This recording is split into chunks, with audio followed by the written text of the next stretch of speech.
Bonjour, frères et sœurs, et toutes les personnes qui me suivent sur cette vidéo. Je veux aujourd'hui parler conclusion de la première église. Comment a commencé la première église? Jésus est le commencement et la fin.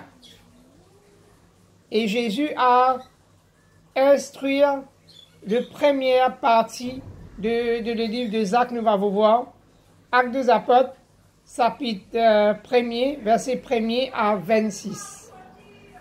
Et on va voir tout ce que le Théophile nous rapporte dans ce livre, qui sont exacts et que Jésus a fait.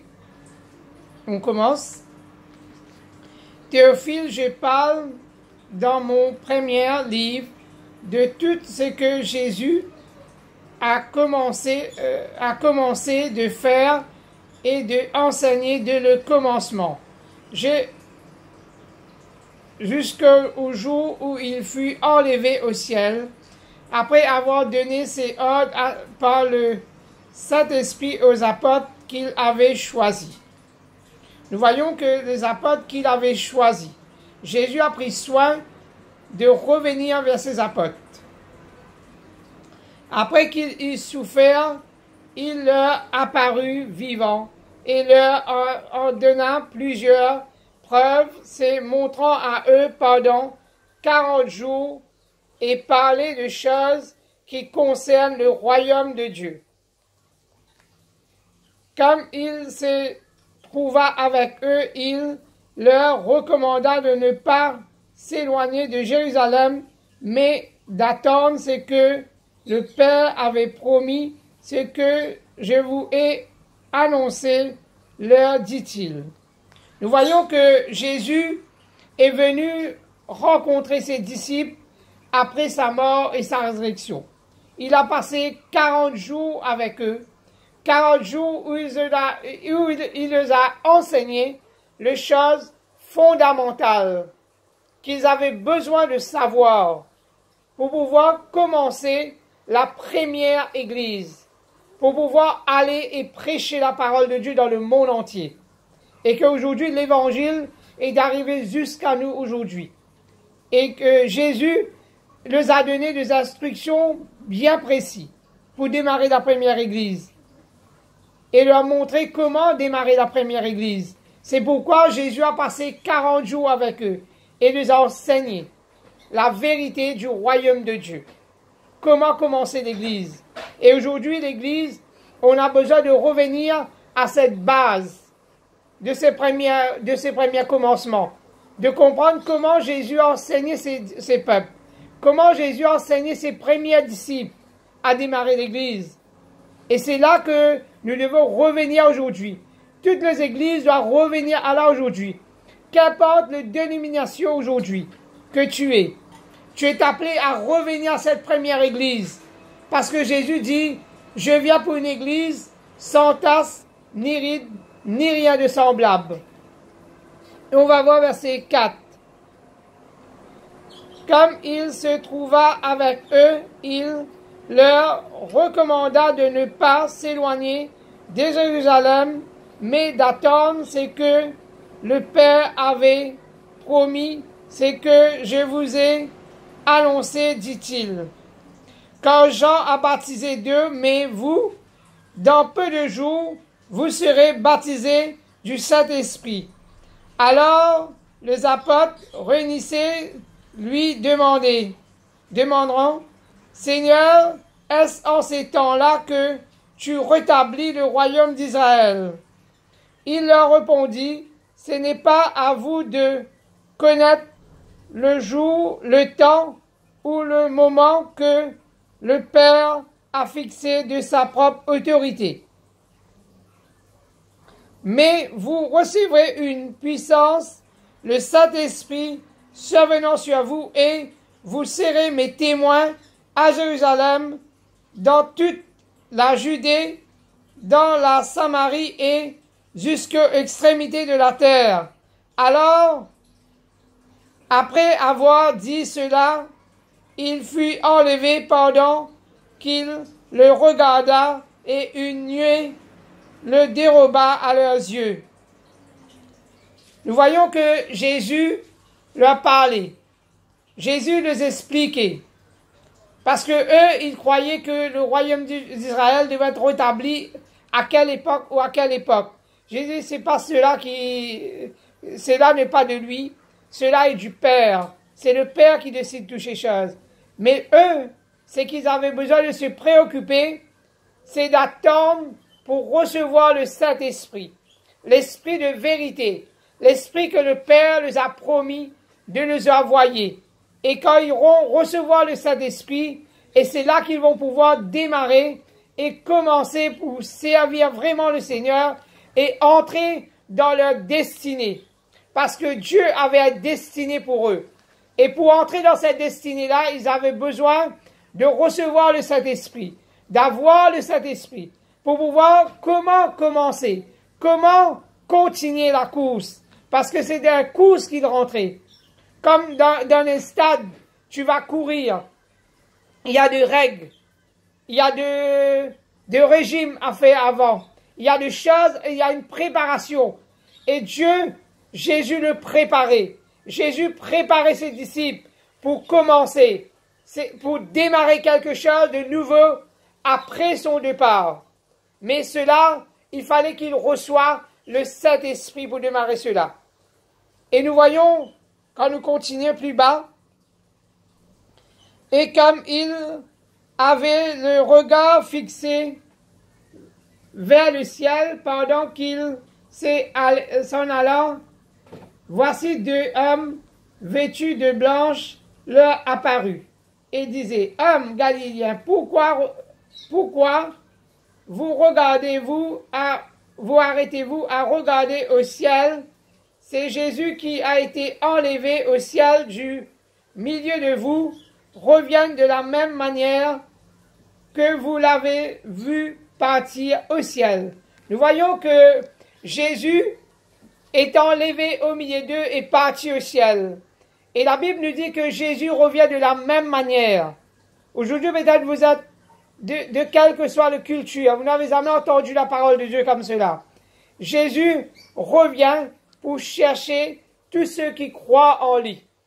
Quelle que soit votre communauté, quelle que soit votre culture, tamoul, hindou, chinois, musulmans, européens, africains, ou même le peuple d'Israël que Dieu avait choisi, qui avait prédestiné d'avance, vous avez besoin aujourd'hui d'ouvrir vos cœurs à Jésus, au cœur au Seigneur Jésus, de reconnaître que Jésus est monté au ciel, mais il revient de la même manière, la parole de Dieu nous dit. Il revient pour chercher son Église, pour chercher son peuple, pour chercher ce qui lui appartient.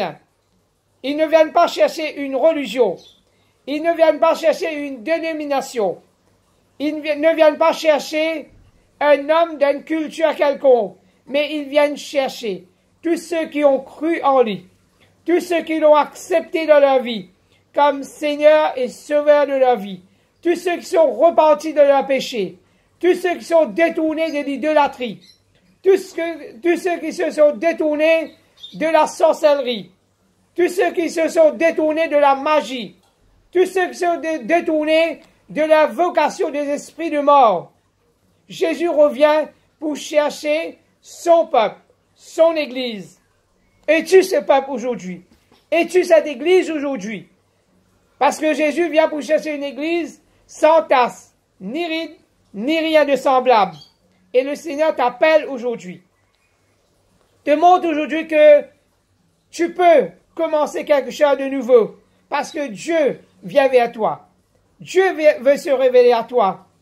Le Seigneur veut que tu sois son Église. L'Église, ce n'est pas un bâtiment.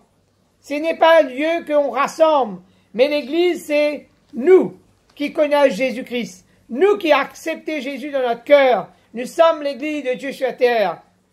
C'est pourquoi on n'est pas une dénomination. On n'est pas une religion. Mais on est l'Église du Seigneur. Tu es l'Église du Seigneur si tu entends la parole de Dieu. Si tu acceptes Jésus dans ton cœur, tu crois en lui, tu crois dans sa mort, tu crois dans sa résurrection, et que tu manges fidèlement, selon sa parole, tu te repens de tes péchés et tu te détournes de toutes ces choses que je viens de citer avant, eh bien tu crois en lui, tu seras sauvé. Et Dieu veut te sauver, quelle que soit ta culture. Je te demande de te repentir, de te tourner vers le Seigneur. Et aujourd'hui, Dieu veut commencer cette église avec toi. Cette première église, Dieu veut la commencer avec toi. Dieu veut démarrer une nouvelle histoire de ta vie.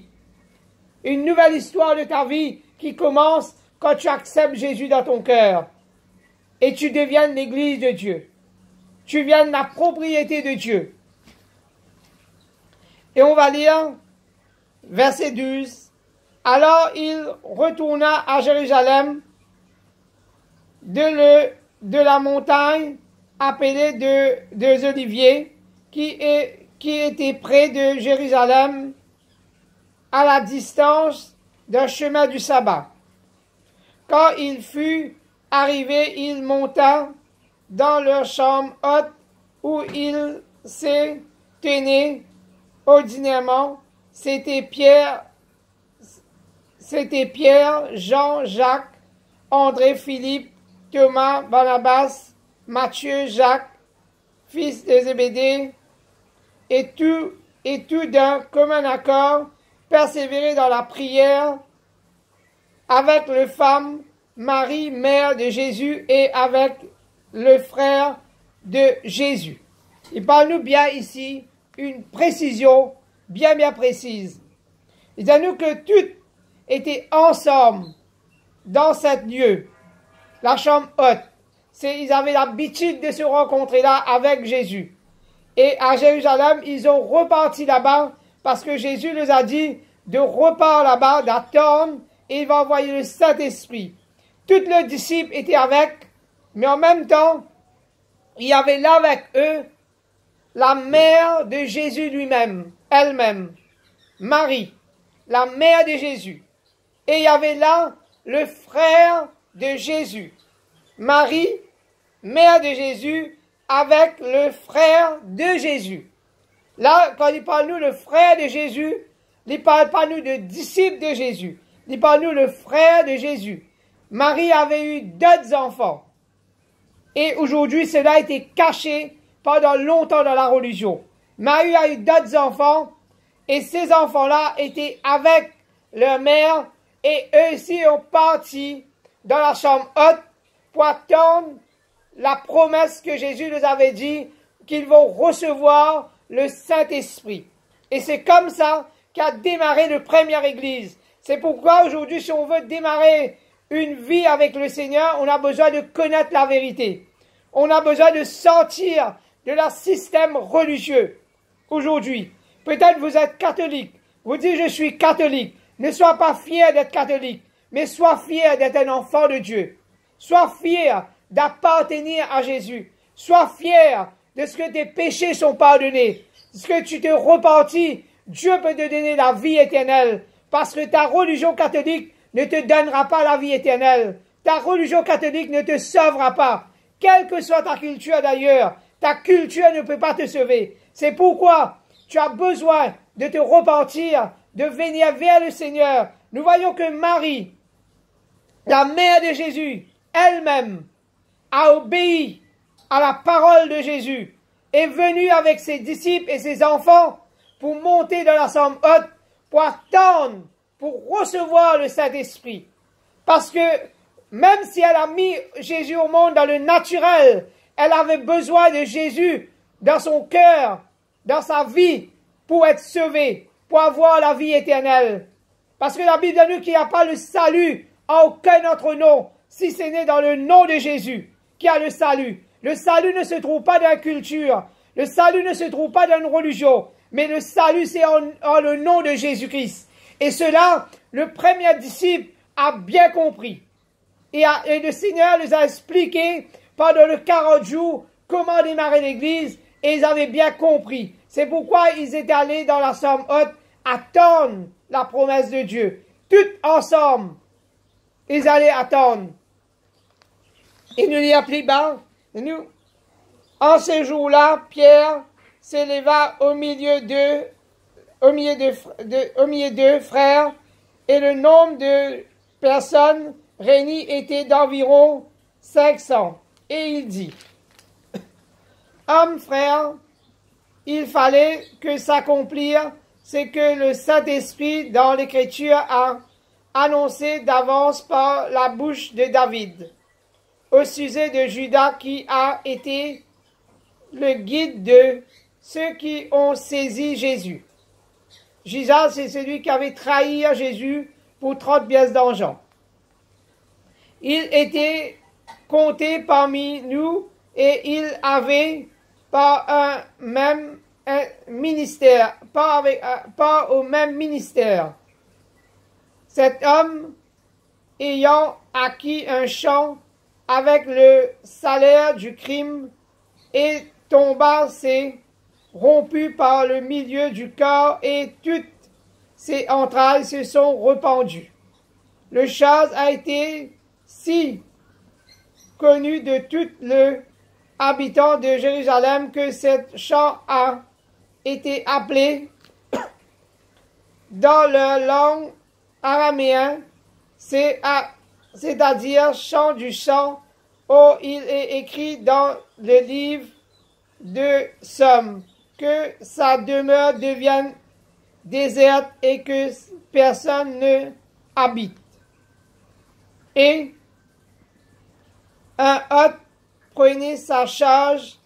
Il faut donc que parmi ceux qui nous ont accompagnés tout le temps que le Seigneur Jésus a vécu avec nous, depuis le baptême de Jean jusqu'au jour où il a été enlevé du milieu de nous, il y a un qui nous soit associé comme témoin de sa résurrection. Il en présente deux Joseph, appelé Barnabas, et surnommé Judas, Justice et Matthieu. Puis ils firent cette prière: Seigneur, toi qui connais le cœur de tout désir, lequel de ces deux tu as choisi, afin qu'il ait part à ces ministères et à cet apostolat que Judas a abandonné. Par aller en ce lieu, il tira au sort et le sort tomba sur Matthieu qui fut associé aux 11 apôtres. Nous voyons que ils ont fait quelque chose. Ils ont obéi au Seigneur. Ils sont rassemblés dans la prière, dans commun accord. Ils sont réunis ensemble. La Bible nous, oh qu'il est doux, qu'il est agréable pour le frère et sœur de demeurer ensemble. Pour les frères et sœurs de demeurer ensemble. Ils étaient comme une seule famille, un seul peuple, un seul corps. Ils tenaient ensemble dans ces lieux-là, dans la prière. Ils cherchaient le Seigneur et ils attendaient. Ils étaient dans une attente. Aujourd'hui, tu entends la parole de Dieu. Le Seigneur veut créer en toi cette attente aujourd'hui. Cette attente de recevoir de lui. Et aujourd'hui, tu n'as plus besoin d'attendre. Parce que quand tu entends la parole de Dieu, tu as besoin d'ouvrir ton cœur seulement par la repentance. Seulement dis Seigneur, je t'accepte dans ma vie comme mon Seigneur, mon Sauveur. Quelle que soit ta culture, quelle que soit ton communauté, tu dois accepter Jésus. Peut-être tu es juif de nature.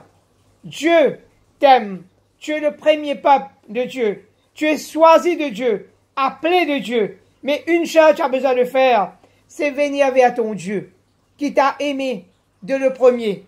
Ton Dieu qui a envoyé Jésus mort à la croix pour toi, souffrir à la croix pour toi, pour te sauver. C'est pourquoi le Seigneur, le plan de Dieu, la Bible dit que Dieu ne rejette pas son peuple.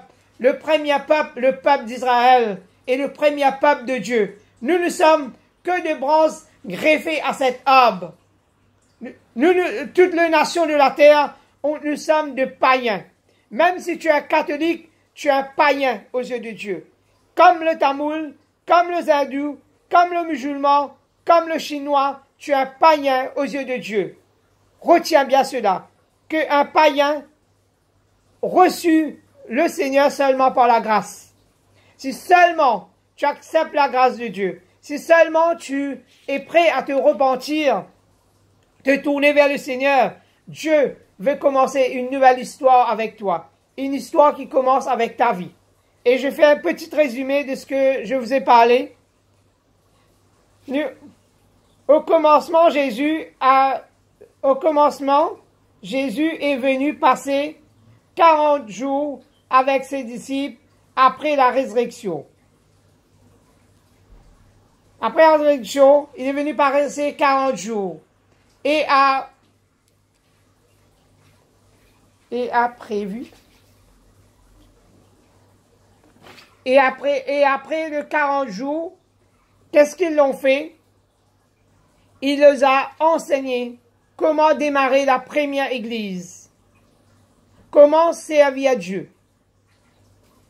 Il ne l'a pas demandé d'aller créer une nouvelle religion, une nouvelle culture, ou d'acheter un terrain, mais il a demandé d'aller prêcher l'évangile, d'aller prêcher sa parole, d'aller prêcher la repentance au monde entier.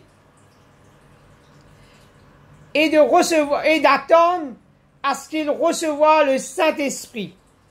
Recevoir le Saint-Esprit. Et cela a commencé par le premier disciple. Dieu n'a rien contre la dénomination. Dieu n'a rien contre la religion. Mais Dieu veut se révéler à chaque être humain. Et Dieu veut qu'on puisse le connaître. Dieu veut voir de cœur vrai qui est prêt à se repentir, à se humilier pour recevoir Jésus dans leur cœur.